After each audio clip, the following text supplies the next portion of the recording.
Audio Jungle.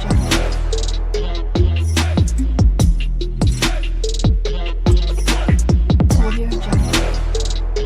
Hello friends, आपका स्वागत है आपके अपने चैनल स्टडी स्टेप्स पर। आज हम सीखने वाले हैं घनाभ यानी कि क्यूबॉइड। तो आज हम सीखेंगे घनाभ यानी कि क्यूबॉइड होता क्या है, इसकी परिभाषा क्या है, इसका आयतन यानी कि घनाभ वाली आकृति का आयतन किस तरह से निकालें, उसका सूत्र क्या होता है और घनाभ पर आधारित किस तरह के सवाल बनते हैं, इसको आज हम हल करेंगे, सीखेंगे। तो कृपया वीडियो को अंत तक देखिए, बने रहिए, ताकि आपको घनाभ से आधारित सारे कॉन्सेप्ट अच्छे से क्लियर हो जाएं। तो चलिए अब वीडियो में आगे बढ़ते हैं। इसके लिए हमने एक आकृति बनाई है घनाभ यानी कि क्यूबॉइड का, जिसका हमने नाम दिया है ABCD, इस तरह से। तो ऐसी कोई भी आकृति जिसमें लंबाई यानी कि लेंथ, चौड़ाई यानी कि ब्रेड्थ और ऊंचाई यानी कि हाइट, तीनों दिए हुए, लंबाई, चौड़ाई और ऊंचाई, ऐसी आकृति जिसमें लंबाई, चौड़ाई और ऊंचाई तीनों हो, उसी को हम घनाभ कहते हैं। इसके बहुत सारे एग्जाम्पल, उदाहरण आप अपने दैनिक जीवन में देख सकते हैं, जैसे कि ईंट, या किसी भी दीवार में यूज होने वाला ईंट, या आपका बुक, ऐसे बहुत सारे एग्जाम्पल है, चाक का डिब्बा, है ना। इस तरह से एग्जाम्पल हैं जो घनाभ से मिलता जुलता है या घनाभ की ही आकृति होती है। तो घनाभ की आकृति या घनाभ होता क्या है, उसको समझ गए हैं आप। ऐसी आकृति जिसमें लंबाई, चौड़ाई, ऊंचाई तीनों हो, उसे हम ही घनाभ कहते हैं। किसी भी घनाभ में लंबाई यानी कि लेंथ, चौड़ाई यानी कि ब्रेड्थ और ऊंचाई यानी कि हाइट, लेंथ, ब्रेड्थ, हाइट। देखिए यहाँ से यहाँ तक आप इसको लेंथ लेंथ मानेंगे, और यहाँ से यहाँ तक की जो भी वो है उसको चौड़ाई यानी कि ब्रेड्थ मानेंगे। ए से बी तक का जो डिस्टेंस है उसको ब्रेड्थ यानी कि चौड़ाई, बी से सी को लेंथ, और ई से सी तक इसको हम ऊंचाई मानेंगे। तो यहाँ पे लेंथ, ब्रेड्थ और हाइट, लंबाई, चौड़ाई, ऊंचाई, आप आसानी से देख पा रहे होंगे। किसी भी घनाभ में लंबाई, चौड़ाई और ऊंचाई रहता है, ऐसी ही आकृति को हम घनाभ कहते हैं। अब चलिए घनाभ में क्या क्या, घनाभ के क्या क्या भाग होते हैं उसको भी समझते हैं। किसी भी घनाभ यानी कि क्यूबॉइड के 3 भाग होते हैं। पहला है फलक, फलक यानी कि सरफेस, सरफेस होता है। और दूसरा होता है कोर यानी कि एज, कोर को हम एज कहते हैं। और एक होता है शीर्ष, शीर्ष यानी कि वर्टिक्स, इसको हम अंग्रेजी में वर्टिक्स कहते हैं। तो सरफेस किसे कहते हैं, कोर क्या होता है और शीर्ष क्या होता है, पहले इसे समझते हैं। फलक, फलक यानी कि सरफेस, सतह। देखिए BCEH, इस तरह से आयताकार जो भी फलक, जो भी फर्श के रूप में होगा, उसी को सरफेस हम कहेंगे। यहाँ पे ABHZ, इसी तरह से G से लेकर HHEFG, इस तरह से जो भी आकृति आयताकार जो दिख रही है वो फलक है यानी कि सरफेस है। और ये कितने होते हैं, इनकी संख्या 6 होती है। 1 2 3 4 5 6, 6 होता है। कोर, कोर क्या होता है इसे हम समझ लेते हैं।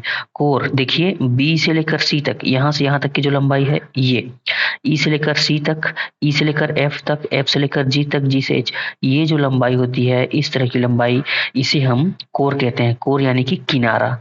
एजेस जो है वो होते हैं टोटल 12, इसमें गिन सकते हैं 1 2 3 4, इधर 4, उसी प्रकार 4 4 4, 4 हिस्से होंगे इसमें, इधर और इधर, तो 4 तिया 12, तो 4 तिया 12, 12 इसमें एजेस हो गए, 6 फलक हो गए यानी कि सरफेस।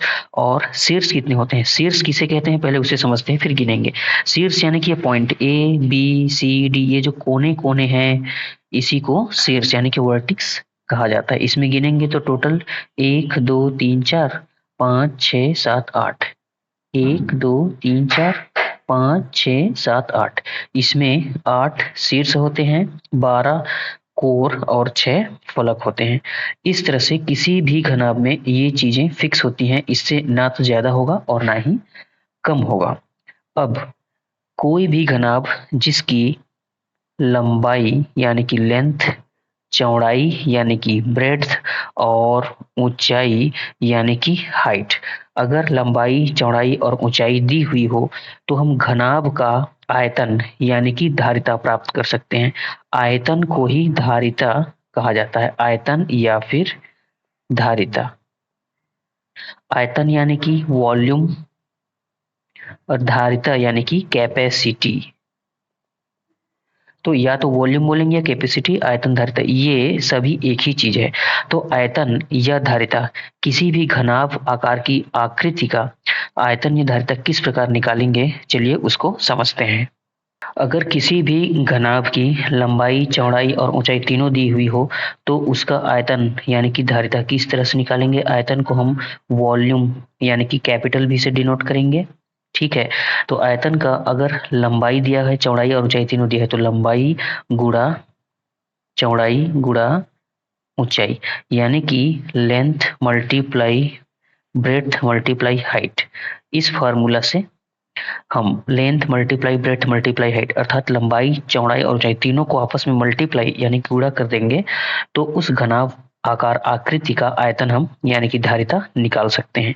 अब इसी फार्मूला से हम लंबाई का भी मान निकाल सकते हैं, चौड़ाई का भी मान निकाल सकते हैं, ऊंचाई का भी निकाल सकते हैं। यदि हमें लेंथ यानी कि लंबाई का मान निकालना है तो बाकी सब डिवाइड में चले जाएंगे। देखिए भी हमको एल का मान निकालना है तो बी और एच यहाँ पे बटे में आ जाएंगे। इस तरह से लेंथ का मान हम निकाल सकते हैं। अगर हमको ब्रेड्थ का मान निकालना है तो लंबाई और ऊंचाई इसके नीचे आ जाएगा। इस तरह से लेंथ मल्टीप्लाई ब्रेड्थ। अगर हाइट निकालना है तो इस तरह से किसी भी एक वैल्यू को निकालना है तो बाकी दो वैल्यू को v के अपॉन में ले जाकर आप आसानी से और फार्मूले बना सकते हैं। तो लंबाई, चौड़ाई, ऊंचाई अगर तीनों चीज दिया हुआ तो आयतन निकाल सकते हैं। तीन चीज के सहायता से हम चौथा चीज को फाइंड कर सकते हैं। तो तीन चीज हमको दिया ही रहेगा।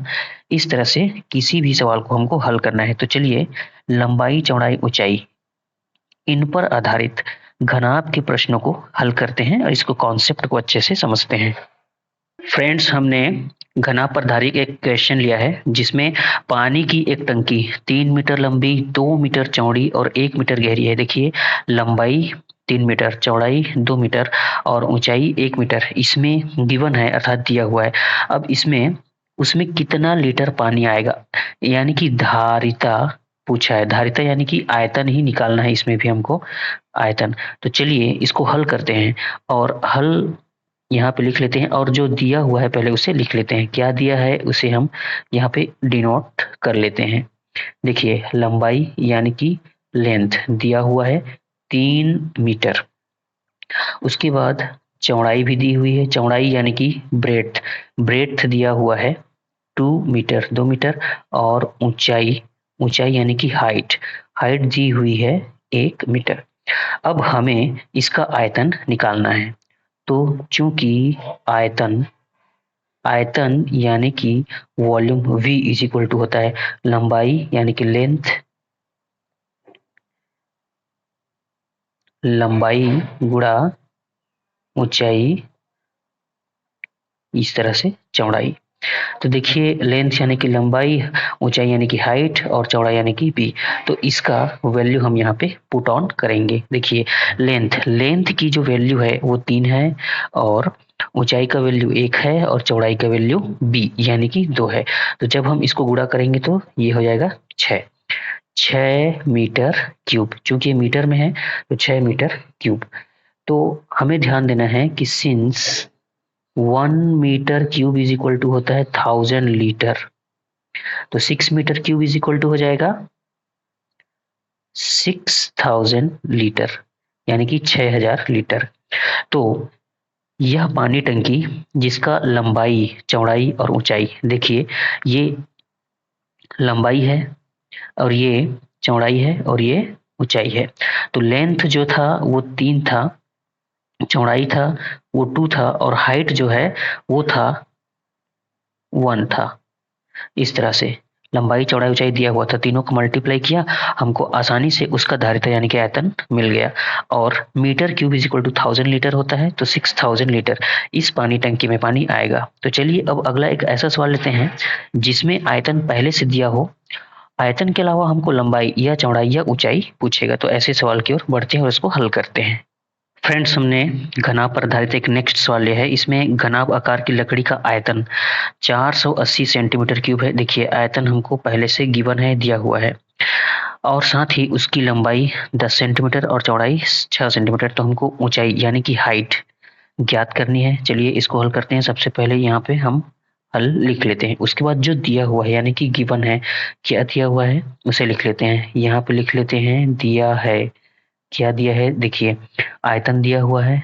आयतन आयतन यानी कि वॉल्यूम V दी हुई है 480 सेंटीमीटर क्यूब है, और इसकी लंबाई यानी कि लेंथ दिया हुआ है 10 सेंटीमीटर, और साथ ही उसकी चौड़ाई यानी कि ब्रेड्थ दिया हुआ है 6 सेंटीमीटर।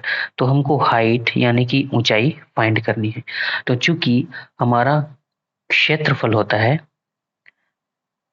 चूंकि हमारा आयतन का फॉर्मूला होता है आयतन यानी कि वॉल्यूम, आयतन V इज इक्वल टू होता है लंबाई यानी कि length multiply breadth multiply height. तो देखिए इसमें इसका वैल्यू हम पुट करते हैं और यहाँ से निकाल लेते हैं। आयतन की वैल्यू है 480, तो 480 लिखा हमने। लेंथ देखिए 10 है, तो 10, ब्रेड्थ जो है वो 6 है, तो 6, और एच की वैल्यू हमको तो फाइंड करनी है, तो उसको ऐसे ही रख देंगे। अब यहाँ से हम आगे सॉल्व करते हैं। तो 10 और 6 का हम मल्टीप्लाई करेंगे। तो देखिए यहाँ पे तो 480 है, तो 480 ही लिखेंगे इज इक्वल टू 480, और 10 और 6 का गुणा करेंगे तो हमको मिल जाएगा 60 मल्टीप्लाई एच। अब यहाँ से ध्यान देने वाली बात यह है कि यहाँ पे 60 मल्टीप्लाई है, इधर आके हो जाएगा डिवाइड। तो इसको आगे सॉल्व करेंगे तो हो जाएगा 480 तो है ही 480, 60 यहाँ इसके बटे में यानी कि डिवाइड पे चला जाएगा, और यहीं से हम हाइट निकालेंगे। 0 और 0 कैंसिल कर दीजिए, और 48 को 6 से डिवाइड करेंगे तो 6 कम 6, 6 8 48, यानी कि एच इज इक्वल टू 8, ये सेंटीमीटर में ही है। तो ऊंचाई यानी कि हाइट हमको 8 सेंटीमीटर मिल गई। तो अगर हमको आयतन पहले से दिया हो और लंबाई चौड़ाई दिया हो और हाइट पूछा हो, यानी कि लंबाई चौड़ाई दिया हो हाइट पूछा हो, या चौड़ाई और ऊंचाई दिया हो तो लंबाई पूछा हो, बाकी इस विधि से, इसी सूत्र से हम बाकी चीजों को भी आसानी से निकाल सकते हैं। आशा करता हूँ आज की इस वीडियो से आप घनाभ किसे कहते हैं, घनाभ पे आधारित कितने सवाल हैं, उसका आयतन हम किस तरह से निकालेंगे उसको समझ गए होंगे। अगर वीडियो आपको पसंद आया हो और अगर आपने आयतन निकालना सीखा है तो कृपया वीडियो को लाइक करें और हमारे चैनल को सब्सक्राइब जरूर करें, ताकि आपको हमारे ऐसे वीडियो के नोटिफिकेशंस मिलते रहें। मिलते हैं अगले वीडियो में, तब तक के लिए जय हिंद, धन्यवाद।